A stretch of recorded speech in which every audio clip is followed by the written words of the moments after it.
Team Bachmann's already launched the first salvo. Longtime GOP operative Ed Rollins, who signed on as Bachmann's top strategist, was on Hardball this week giving his opinion of Sarah Palin. If she doesn't run, she doesn't matter. She doesn't matter. No. She doesn't matter if she doesn't run. No, she doesn't matter if she doesn't run. Well, there's a statement for the record. Let's tell everybody about that one. Ed Rollins says she doesn't matter if she doesn't run. All right, well, Team Palin quickly shot back saying, quote, Rollins has a long track record of taking high-profile jobs and promptly sticking his foot in his mouth. To no one's surprise, he has done that again, while also fueling a contrived narrative about the presidential race by the mainstream media, end quote. Well, Princella Smith is a conservative commentator and who was a staffer for former RNC chair Michael Steele.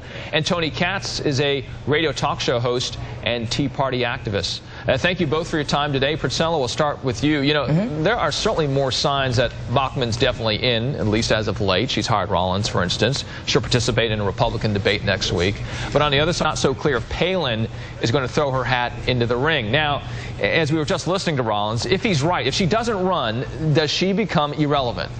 Well, look, first of all, Sarah Palin and Michelle Bachmann, I think it's amazing that the media likes to pull this cat fight between the two of them. I'm not going to entertain that, but I will say this. Michelle Bachmann is very serious, as evidenced by the number of staffers and the caliber of staffers that she has pulled. This woman has a long track record. She's an attorney. She's a small business owner for 30 years.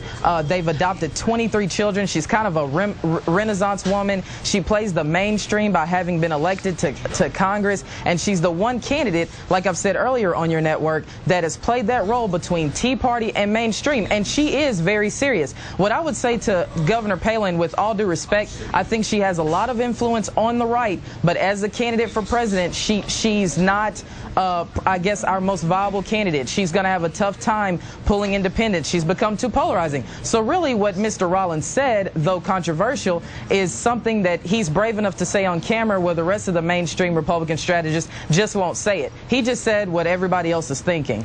Okay, all right. Tony, you know, Rollins also said that Palin is not serious.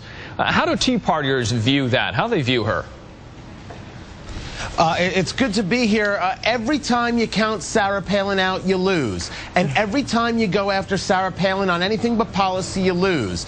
Ed Rollins made a classic rookie mistake in this case, that he went after Sarah Palin based on nothing and nonsense. Sarah Palin irrelevant is a joke. That's a lie told by somebody who is a little bit politically tone deaf at the moment. Of course she's going to matter whether she's in the race or out of the race. The battle between Bachmann and Palin for Tea Party support, however, that's going to be a serious race. Bachmann has proven herself in the House with not voting for the budgets, with sticking clear to economic message. Sarah Palin has proven herself by being very plain-spoken and very direct and being able to connect with people without the use of the mainstream media filter. So both these people will be competing for Tea Party votes, and they're going to get the votes of Tea Party people, for example, votes that Mitt Romney will never, ever get.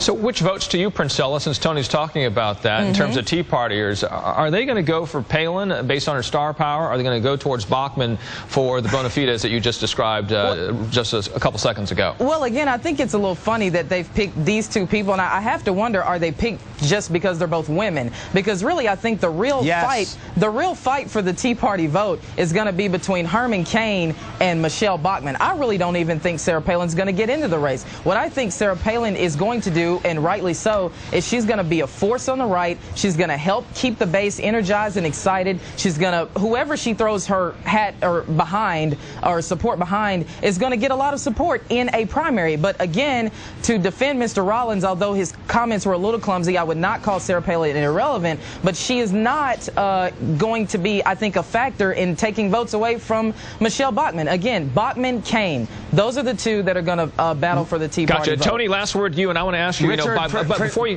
start here, Tony, I wanted to ask you, if they both get in, does this help or hurt the entire field when we talk about 2012 and you're down to, again, the Republican nominee here?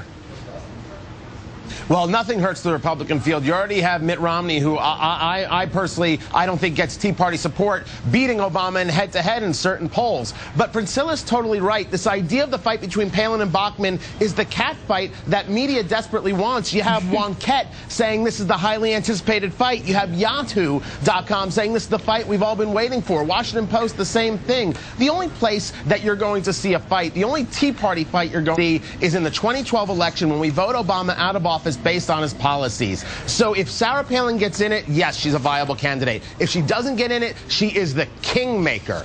And yes, Princella is right. Herman Cain then elevates quite a bit with Palin not in the race. All right, with Tony and Princella, you know, we're talking about this, and the two are getting so much attention because the Tea Party clearly has, at least from some sides, are saying has all the energy right now when it comes to politicking. And so to you, Princella, by talking about the two of them, doesn't this help then the GOP field? You know what? I think the competition of all the candidates helps the GOP field because we have an interesting array. I know the media likes to say that the field is boring and so they think they got to pick this cat fight. But honestly, you have Mitt Romney, who I really don't. He's not my first choice either, but he's a business owner, former governor. You've got another former governor in Tim Pawlenty. You've got Mr. Huntsman, who is an ambassador to China, and China is going to be a huge issue. Our debt to China will be a huge issue in 2012. So really, all of these candidates make the race interesting. And I agree with Tony Katz. If you look at President Obama's approval ratings, which have now sunk below 50% for the first time, the economy is going to be a big issue, and anybody from the right will get it. Always a pleasure, Princella, to talk to you, as well as you, Tony Katz. Thank you, Richard. Have a great Thursday. And we'll be right back. Take care. This might be